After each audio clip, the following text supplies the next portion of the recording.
Moi, je suis très heureux ce matin de vous accueillir et très honoré d'ouvrir ce colloque consacré à l'irrigation et l'agroécologie.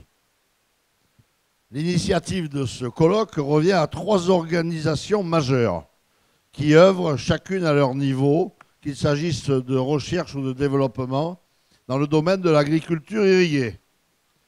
Je tiens donc à saluer Yves Gros-Claude, Jean-Yves Gros-Claude, président de l'Association française d'irrigation et de drainage, ici présent, Michel Pontier, président de l'Association des irrigants des régions méditerranéennes françaises, ici présent, et Jacques Véry, qui représente la chaire d'entreprise Agro6, Supagro Montpellier. Ces 3 instances, dont la Société du Canal de Provence est membre actif et même fondateur pour 2 d'entre elles, sont donc, je vous le dis, une fois de plus, à l'origine de cette journée. Il est logique qu'ils prennent d'ailleurs une initiative commune comme celle d'aujourd'hui, et il est aussi normal que la SCP réponde à leur initiative en les accueillant dans notre magnifique siège du Tolonnais, que vous voyez aujourd'hui avec une météo bien particulière, mais qui tout au long de l'année est toujours un endroit magnifique et très agréable. Permettez-moi de vous souhaiter à tous la bienvenue, en particulier aux personnalités présentes. Rick van der Herven, représentant du ministère de l'Agriculture, de l'Agroalimentaire et de la Forêt. Bénédicte Martin, conseillère régionale, présidente de la commission agriculture, viticulture et ruralité, qui va nous rejoindre sous peu. Isabelle Touzard, vice-présidente de Montpellier Méditerranée Métropole. Gaëlle Berthaud, directrice de la délégation Provence-Alpes-Côte d'Azur-Corse de l'agence de l'eau Rhône Méditerranée Corse. André Bernard, président de la Chambre d'agriculture de Vaucluse, membre du bureau du comité de bassin Rhône Méditerranée Corse. Guillaume Benoît, conseiller général de l'agriculture, de l'alimentation et de la forêt.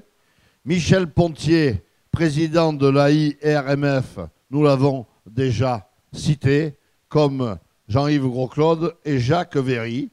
Et bien sûr, tous les représentants du monde agricole, des ASA, des syndicats, des coopératives, mais aussi des sociétés partenaires, des chercheurs, des enseignants et des étudiants. Il n'y a pas d'agriculture possible en région méditerranéenne sans irrigation. Ces journées comme celle d'aujourd'hui, nous n'en connaissons pas beaucoup, autrement mon propos serait totalement injustifié. Même les cultures traditionnellement considérées comme des cultures au sec, qu'il s'agisse de la vigne, de l'olivier, l'amandier, le blé dur, le lavandin, ont de plus en plus recours à l'irrigation lorsque celle-ci leur est accessible. Sans irrigation, les agriculteurs le savent bien, non seulement le rendement n'est pas assuré, mais la qualité des produits l'est encore moins. Et ce sont les équilibres économiques des exploitations, des filières et par conséquent des territoires ruraux concernés qui s'en trouvent menacés. Une année climatique comme celle que nous venons de connaître en 2016 en apporte la parfaite illustration, puisque c'est la 2e année la plus sèche que nous connaissons depuis 55 ans qu'a cette société.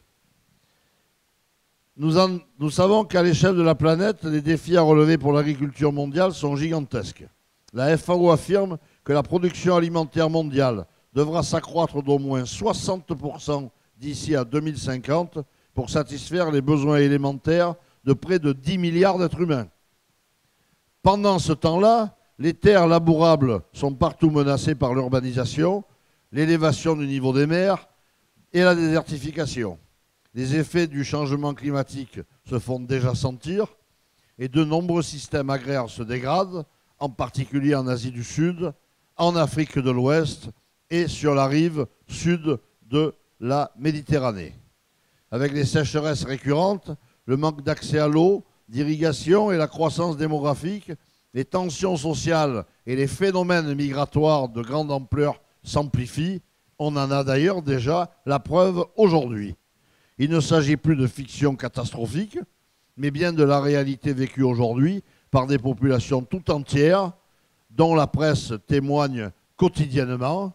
Et aujourd'hui, on s'aperçoit bien, lorsque l'on voit les grandes crises migratoires actuelles, que la sécheresse qu'a connue la Syrie entre 2006 et 2012 est en grande partie à l'origine de l'amplitude qu'a pris le mouvement Daesh et les phénomènes migratoires qui ont suivi. Nous constatons par ailleurs que bon nombre de systèmes agricoles sont aujourd'hui menacés par les effets néfastes qu'ils produisent sur la qualité des sols et de l'eau, la biodiversité, voire la santé humaine. Les agriculteurs sont conscients que leurs pratiques doivent évoluer vers plus de respect de l'environnement, tout en restant performantes sur le plan économique. La transition agroécologique est devenue une nécessité écologique, mais aussi économique. Dans ce contexte, le défi majeur pour l'agriculture de notre pays, et en particulier celle de nos régions méditerranéennes, consiste à mon sens à parvenir à combiner durablement l'intensification des productions et la gestion prudente et économe des ressources. L'eau en particulier, bien sûr. Il faut à la fois mieux gérer l'eau et les sols, améliorer la productivité et les revenus agricoles et réussir l'adaptation au changement climatique. Voilà ce qu'est l'enjeu de l'agroécologie. Pour relever ce défi, l'agriculture a besoin d'avoir son accès à l'eau sécurisé, ce qui signifie que les politiques publiques doivent soutenir l'investissement et la rénovation des ouvrages hydrauliques agricoles. C'est d'ailleurs ce que nous nous efforçons de faire en région Provence-Alpes-Côte d'Azur, grâce à la Société du Canal de Provence et d'aménagement de la Société provençale. L'agriculture, quant à elle, doit améliorer ses performances agronomiques et faire plus avec moins. Moins d'eau, moins d'intrants, moins d'énergie. Avec l'appui de l'ensemble des structures de recherche et de développement que vous représentez, elle doit résolument s'engager dans l'évolution de ses pratiques vers une agriculture durable, qualifiée d'agroécologique. Comment l'irrigation peut y contribuer? C'est tout l'objet de ce colloque et j'espère que vous y répondrez d'ici ce soir. Mais j'ajoute, et je terminerai par là, que si l'agriculture doit s'engager dans cette évolution vertueuse, la société doit comprendre l'importance stratégique de l'agriculture et soutenir les agriculteurs dans leurs efforts de mutation. L'agriculture n'est pas une activité économique comme les autres.